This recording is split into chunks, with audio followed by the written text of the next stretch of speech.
জনসাধারণকে সময়মতো সেবা করতে প্রতিশ্রুতিবদ্ধ সরকার। ক্ষেত্রে তাদের দাবি, আপত্তি এবং উদ্বেগের সমাধান নিশ্চিত করতে প্রশাসনিক আধিকারিকদের নির্দেশ দিয়েছেন মুখ্যমন্ত্রী ডাক্তার মানিক সাহা। বুধবার জেলা শাসক, কালেক্টর এবং পুলিশ কর্মকর্তাদের আয়োজিত উচ্চ পর্যায়ের বৈঠকে নির্দেশ দিয়েছেন মুখ্যমন্ত্রী ওআর রুমে আয়োজিত এদিনের বৈঠকে কর্মসংস্থান এবং দক্ষতা উন্নয়ন বিষয়গুলি নিয়ে আলোচনা করেন। স্থানীয় অর্থনীতিতে দক্ষতা উন্নয়ন কর্মসূচিগুলিকে একীভূত করার এবং উচ্চাকাঙ্ক্ষী উদ্যোক্তাদের সমর্থন করার গুরুত্বের উপর, পাশাপাশি নেশা এবং মাদক বিষয়ে সংশ্লিষ্ট পুলিশ এবং প্রশাসনিক আধিকারিকদের আরও বেশি সক্রিয় হওয়ার নির্দেশ দিয়েছেন মুখ্যমন্ত্রী ডাক্তার মানিক সাহা।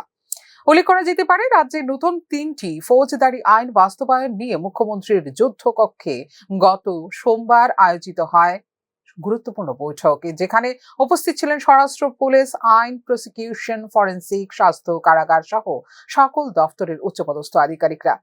প্রশাসনকে ঢেলে সাজাতে এবং রাজ্যের নতুন ফৌজদারি আইন লাগু করার জন্য প্রশাসনিক আমলা এবং আধিকারিকদের সঙ্গে দফায় দফায় বৈঠক করেছেন মুখ্যমন্ত্রী doctor Manik Saha. Bureau report, news নাও।